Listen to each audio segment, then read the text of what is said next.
My students, Goswami Tulsidas की एक line बहुत ही सुंदर है और मुझे बहुत पसंद भी आती है कि मन के हारे हार और मन के जीते जीत।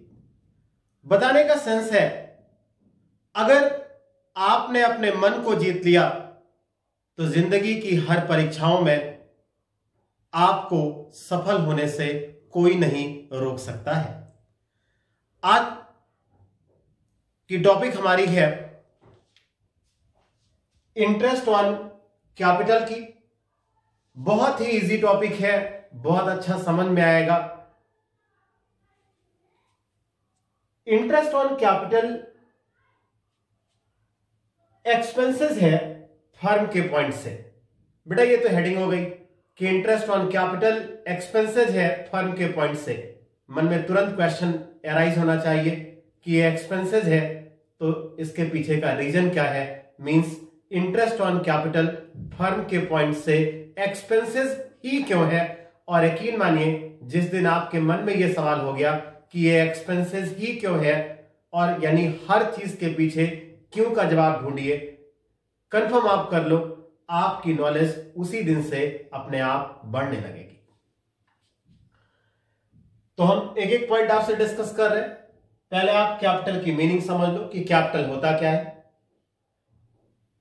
लाइन में लिखी है, it refers to the amount invested by the proprietor. ये चैप्टर पार्टनरशिप का है, तो प्रोप्राइटर मींस पार्टनर्स हो गया इन अ बिजनेस एंटरप्राइज। ये लाइन कह रही है कि अमाउंट इन्वेस्ट किया है पार्टनर्स ने बिजनेस एंटरप्राइज में, तो जो अमाउंट पार्टनर्स इन्वेस्ट करेंगे बिजनेस एंटरप्राइज में, उस अमाउंट को हम लोग कैपिटल बोलेंगे। अब बेटा इस चीज को और डिटेल में आज आप समझना, बहुत अच्छा समझ में आएगा, डाउट्स रह ही नहीं जाएगा।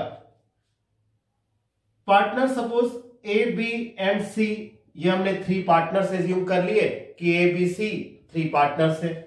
इन तीनों ने मिलकर के एक बिजनेस स्टार्ट किया और बिजनेस का नाम दिया एबीसी बुक डिपो। यानी इन्होंने एक बिजनेस स्टार्ट किया और बिजनेस का नाम दिया एबीसी बुक डिपो। बेटा एक बात आपको और कंफर्म कर दूं, ये मत आप सोचना कि एबीसी नाम था तो उसी नाम से ही पार्टनरशिप फर्म बनेगी, ऐसा कुछ नहीं है, वो किसी भी नाम से बना सकते हैं। तो एबीसी पार्टनर्स हैं, उन्होंने एक बिजनेस ओपन किया, तो बेटा आप समझना एबीसी पार्टनर्स हैं और एबीसी बुक डिपो जो है वो पार्टनरशिप फर्म है। और अगर हम इस कैपिटल की मीनिंग के पॉइंट से बात करें तो एबीसी बुक डिपो एक बिजनेस एंटरप्राइज है और ए बी एंड सी जो है वो प्रोप्राइटर है। तो एक बात कंफर्म है, पार्टनरशिप फर्म है एबीसी बुक डिपो जो बिजनेस एंटरप्राइज है, और एबीसी जो है वो प्रोप्राइटर है और पार्टनरशिप की यूनिट होने के नाते वो पार्टनर्स है। सपोज बेटा ए बी और सी 1 लाख 1 लाख 1 लाख मींस तीनों ने इक्वल अमाउंट, कोई जरूरी नहीं कि इक्वल अमाउंट हो, मैं एक एग्जांपल आपको बता रहा हूं। तीनों ने मिलकर के 3 लाख रुपीस इन्वेस्ट कर दिया और एक शॉप ओपन कर दी एबीसी बुक डिपो के नाम से। तो बेटा जो 3 लाख रुपीस इन्वेस्ट किया गया, उस पैसे को इन्वेस्ट करने का काम ए बी एंड सी ने किया, तो ए बी सी के पॉइंट से वो 3 लाख रुपीस की अमाउंट इन्वेस्टमेंट होगी। अब वो 3 लाख रुपीस उन्होंने दिया है, इन्वेस्ट करने का मतलब पैसा देना, उन्होंने पैसा दिया है किसको? एबीसी बुक डिपो को। अब बेटा एक बात आप समझना, अकाउंटिंग व्यू पॉइंट से पार्टनर्स और पार्टनरशिप फर्म की सेपरेट एंटिटी होती है। फिर से मैं आपसे कह दूं, पार्टनर्स और पार्टनरशिप फर्म की सेपरेट एंटिटी होती है अकाउंटिंग पॉइंट से, क्योंकि अकाउंटिंग में कॉन्सेप्ट चलते हैं और ये सेपरेट एंटिटी होता है सेपरेट एंटिटी कॉन्सेप्ट और बिजनेस एंटिटी कॉन्सेप्ट के नाते। ये कॉन्सेप्ट यही तो एक्सप्लेन करता है ना कि बिजनेस और businessman both have separate entity, यानी बिजनेस अलग है और बिजनेसमैन अलग है। बेटा अगर अलग अलग नहीं करोगे ना, मतलब अगर ये कॉन्सेप्ट नहीं होता ना, तो आप बिजनेस की प्रॉफिट कैलकुलेट ही नहीं कर पाते, क्योंकि बिजनेस और बिजनेसमैन के एक्सपेंसेस में कोई डिफरेंस ही आप नहीं कर पाते। तो अकाउंटिंग पॉइंट से ये दोनों अलग अलग हुए। अब बेटा आप समझना, एबीसी बुक डिपो को 3 लाख रुपीस मिल गए। अब सवाल इस चीज का है, जो 3 लाख रुपीस मिले ना, वो किसी ना किसी ने इस विश्वास पर आपको दिया है कि जब मैं मांगूंगा तो मुझे वापस कर देना। और लाइफ में जो चीज आपको वापस करनी हो वो चीज लायबिलिटी होती है। तो एक बात कंफर्म कर लो, वो 3 lakh rupees ABC book depot को स्टार्ट करने के लिए दिया गया। तो एबीसी बुक डिपो के पॉइंट से वो 3 लाख रुपीस कैपिटल है और एबीसी के पॉइंट से वो चीज इन्वेस्टमेंट है। अब बेटा वो 3 लाख रुपीस एबीसी का अपना तो नहीं है ना, तो जो पैसे आपके पास हैं लेकिन अपने नहीं है वो चीज लायबिलिटी होती है। लायबिलिटी मींस जो चीज हमें कभी ना कभी रिटर्न करनी पड़ेगी। कब रिटर्न करनी पड़ेगी ये मैटर नहीं है, बट रिटर्न करनी पड़ेगी ये मैटर है। अब बेटा एबीसी ने उस पैसे को कुछ ना कुछ सोचकर लगाया होगा कि हमको कभी ना कभी तो कुछ तो रिटर्न उसमें मिलेगा। और जो पैसा आपने इसलिए इन्वेस्ट किया है कि कुछ आपको उस पर अर्निंग्स होगी, कुछ मिलेगा, वो चीज आपके लिए एसेट्स है। तो एबीसी के पॉइंट से वो एसेट्स है, जबकि पार्टनरशिप फर्म के पॉइंट से वो चीज लायबिलिटी है। हमने पहले भी आपसे कहा, आज फिर से आप सुन लो, जब हम रिकॉर्ड्स मेंटेन करते हैं या अकाउंट्स प्रिपेयर करते हैं तो पार्टनरशिप फर्म के पॉइंट से प्रिपेयर करते हैं। तो एक बात कंफर्म है, कैपिटल लायबिलिटी है पार्टनरशिप फर्म के लिए। और अगर कभी कोई पूछता है क्यों लायबिलिटी है, तो आपको केवल इतना बता देना है, सेपरेट एंटिटी कॉन्सेप्ट के according capital is treated as a liability of the business enterprise. अब बेटा जो ये कैपिटल इनके पास है, ये पैसा एबीसी ने दिया है, तो ये इस पैसे पर यानी इस अमाउंट पर कुछ ना कुछ तो रिटर्न करेंगे।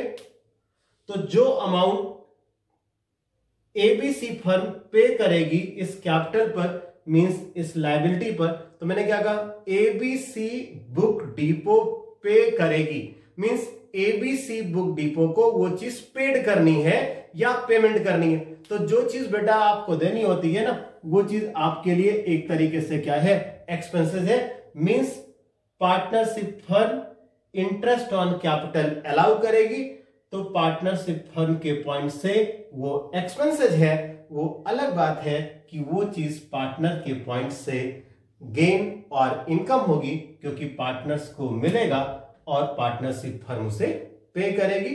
यानी interest on capital partnership firm के पॉइंट से एक्सपेंसेस है और पार्टनर्स के पॉइंट से गेन है। बेटा interest on capital is a gain to the partner and expenses to the firm. अभी पहले ही आपको बताया कि फर्म के पॉइंट से एक्सपेंसेस है और पार्टनर्स के पॉइंट से ये गेन है। एक्सपेंसेस और गेन आपको पता है कि ये नॉमिनल अकाउंट में आता है। तो एक चीज आप और भी सीख लो कि जो इंटरेस्ट ऑन पार्टनर्स कैपिटल है वो आपका नॉमिनल अकाउंट है, means interest on capital nominal account की कैटेगरी में है। सेकंड पॉइंट, बेटा interest on capital firm allow करेगी, ये सच है, लेकिन तभी जब पार्टनरशिप डीड में वो चीज मेंशन हो। अगर पार्टनरशिप डीड में इंटरेस्ट ऑन कैपिटल के लिए कुछ नहीं कह रहा है तो इंटरेस्ट ऑन कैपिटल अलाउ नहीं किया जाएगा। ये भी देखो हमने लिख दिया है, if the partnership deed is silent about the interest on capital, no interest will be allowed on capital. Means अगर पार्टनरशिप डीड में इंटरेस्ट ऑन कैपिटल को मेंशन नहीं किया गया है तो firm interest on capital allow नहीं करेगी। नेक्स्ट थिंग, अगर मान लीजिए पार्टनरशिप डीड में इंटरेस्ट ऑन कैपिटल मेंशन हो तो उसका रेट ऑफ इंटरेस्ट क्या होगा? बहुत सिंपल सा तरीका, रेट ऑफ इंटरेस्ट वही होगा जो पार्टनरशिप डीड में मेंशन किया गया हो। मींस पार्टनरशिप डीड में जो परसेंटेज दिया होगा उस परसेंट से अलाउ कर दिया जाएगा। अब बेटा हम एक इंपॉर्टेंट पॉइंट पर आते हैं आपके साथ। इंटरेस्ट ऑन कैपिटल का ट्रीटमेंट दो तरीके से होता है, एक एज ए चार्ज और अनदर एज अ एप्रोप्रिएशन। तो बेटा आप ये समझ लो, पहले आप चार्ज और एप्रोप्रिएशन की मीनिंग समझो कि चार्ज या एप्रोप्रिएशन की मीनिंग क्या है। जो लाइन लिखनी थी वो मैंने नोट कर दी है, मैं आपको एक्सप्लेन कर दे रहा हूं। बेटा चार्ज का सेंस ये है कि इंटरेस्ट ऑन कैपिटल की पूरी अमाउंट फर्म अलाउ करेगी, चाहे फर्म में प्रॉफिट हो चाहे फर्म में लॉस हो। तो एक बात आप कंफर्म कर लो, interest on capital as a charge अगर है तो इसका सेंस आप अपने माइंड में सिर्फ इतना समझना कि फर्म को प्रॉफिट हो या फर्म को लॉस हो यह मैटर नहीं है, फर्म इंटरेस्ट ऑन कैपिटल की पूरी अमाउंट अलाउ करेगी। बट बेटा अगर लिखा है interest on capital as an appropriation, तो एक बात ध्यान देना, एप्रोप्रिएशन अगर है तो ऐसी सिचुएशन में इंटरेस्ट तभी अलाउ किया जाएगा जब फर्म को प्रॉफिट हो, पहली चीज। दूसरी बात, इंटरेस्ट ऑन कैपिटल की अमाउंट कभी भी प्रॉफिट की अमाउंट से ज्यादा यानी अधिक नहीं होगी। फिर से आप मेरी बात सुन लो बेटा, इंटरेस्ट ऑन कैपिटल का ट्रीटमेंट दो तरीके से है, एज अ चार्ज और एज एन एप्रोप्रिएशन। सिंपल सा तरीका है, अगर वो एज अ चार्ज है तो आप अपने माइंड में एक बात सुन लो, एज अ चार्ज होने पे चाहे जितना इंटरेस्ट ऑन कैपिटल की अमाउंट हो फर्म अलाउ कर देगी। बट एप्रोप्रिएशन के केस में firm interest on capital allow तो करेगी लेकिन प्रॉफिट होगी तब। और एक बात ध्यान रखना, कभी भी प्रॉफिट से ज्यादा इंटरेस्ट ऑन कैपिटल नहीं अलाउ किया जाएगा। लेकिन वो केस कौन सा है? एप्रोप्रिएशन का। और ऐसी कोई बात नहीं है किसमें? एज ए चार्ज में। बेटा एक बात आपको और बता दूं, चार्ज और एप्रोप्रिएशन की और अच्छे से मीनिंग आपको समझ में आ जाएगी जब आने वाले लेक्चर्स में हम आपको इसके न्यूमेरिकल्स कराएंगे, इसके ट्रीटमेंट बताएंगे, तो आपका कॉन्सेप्ट और क्लियर हो जाएगा। एक बार आप और सुन लो, interest on capital as a charge में पूरी अमाउंट इंटरेस्ट ऑन कैपिटल की अलाउ होगी, चाहे फर्म को प्रॉफिट हो या फर्म को लॉस हो। लेकिन अगर इंटरेस्ट ऑन कैपिटल का ट्रीटमेंट एज एन एप्रोप्रिएशन है तो एक बात ध्यान रखना, आप प्रॉफिट की अमाउंट से ज्यादा इंटरेस्ट ऑन कैपिटल की अमाउंट नहीं हो सकती। और एक सबसे इंपॉर्टेंट बात, एज ए चार्ज कब होगा, एज एन एप्रोप्रिएशन कब होगा, ये आप अपने माइंड से एकदम क्वेश्चन हटा दो। चार्ज है या एप्रोप्रिएशन, ये बात मेंशन करनी होती है पार्टनरशिप डीड में। बेटा interest on capital is always calculated on opening Capitals. एक बात आप समझना, जैसे हम बार बार आपसे कह रहे ना कि इंटरेस्ट ऑन कैपिटल कैलकुलेट होगा, तो आपके माइंड में क्वेश्चन ये आना चाहिए कि वो ओपनिंग कैपिटल होगी या क्लोजिंग कैपिटल होगी। बेटा opening capital means capital at the beginning of the accounting period और closing capital means capital at the end of the accounting period. Means accounting year के स्टार्टिंग में जो कैपिटल है वो ओपनिंग है और एंडिंग में जो कैपिटल है वो क्लोजिंग कैपिटल है। अब बेटा क्वेश्चन एक ही आता है कि आपके अगर क्वेश्चन में ओपनिंग कैपिटल नहीं दिया हो तो आप ओपनिंग कैपिटल कैसे फाइंड करोगे? तो एक बात कंफर्म है, अगर ओपनिंग कैपिटल नहीं है तो क्वेश्चन में क्लोजिंग कैपिटल गिवन होगा और अदर इंफॉर्मेशंस गिवन होगी, उसके बेसिस पर आप ओपनिंग कैपिटल फाइंड कर सकते हो। बेटा आप उन पुराने टाइम को याद करना जब आप सोल प्रोप्राइटरशिप के क्वेश्चंस करते थे और जब आप बैलेंस शीट प्रिपेयर करते थे, लायबिलिटी साइड पे होते थे, तो आप कैपिटल में, बेटा मैं आपको सिर्फ इसलिए लिंक कर रहा हूं, ध्यान देना मेरी बात को, मैं आपको सिर्फ इसलिए लिंक कर रहा हूं क्योंकि जब चीजें लिंक करके आप पढ़ोगे ना तो आपको याद रहेगी। आप लायबिलिटी साइड में कैपिटल में नेट प्रॉफिट ऐड करते थे और ड्राइंग्स को माइनस कर देते थे तो आपको क्लोजिंग कैपिटल मिल जाती थी। बेटा वही तो कह रहा हूं, कैपिटल में नेट प्रॉफिट ऐड होती थी और ड्राइंग्स माइनस होता था तो आपको क्लोजिंग कैपिटल मिलती थी। आज हमें क्लोजिंग नहीं फाइंड करना है, याद करना, आज आपको ओपनिंग कैपिटल फाइंड करनी है। तो जब आप ओपनिंग कैपिटल फाइंड करोगे तो क्लोजिंग से ओपनिंग पर आना है तो जस्ट रिवर्स हो जाएगा। मींस जो चीज ऐड थी वो लेस में और जो लेस थी वो ऐड में। आप ध्यान देना, क्लोजिंग कैपिटल में आप ड्राइंग्स को ऐड करोगे क्योंकि आपको याद है ना ड्राइंग्स लेस होती थी, बट यहां ड्राइंग्स ऐड हो जाएगी। आप प्रॉफिट को ऐड करते थे बट आप यहां प्रॉफिट को लेस कर देंगे तो इस तरीके से आपको ओपनिंग कैपिटल मिल जाएगी। बाकी क्या चीजें एडजस्ट होती हैं ये सारे आइटम्स हमने नोट कर दिए। बेटा ये कंपलसरी नहीं कि हर क्वेश्चन में ये सारे आइटम्स मिले, बट आप इतना याद रखना ना, आप सीधा याद रखो, जब भी क्वेश्चंस आएगा ना अपने आप मन में आप उल्टा करके क्वेश्चंस कर लेना।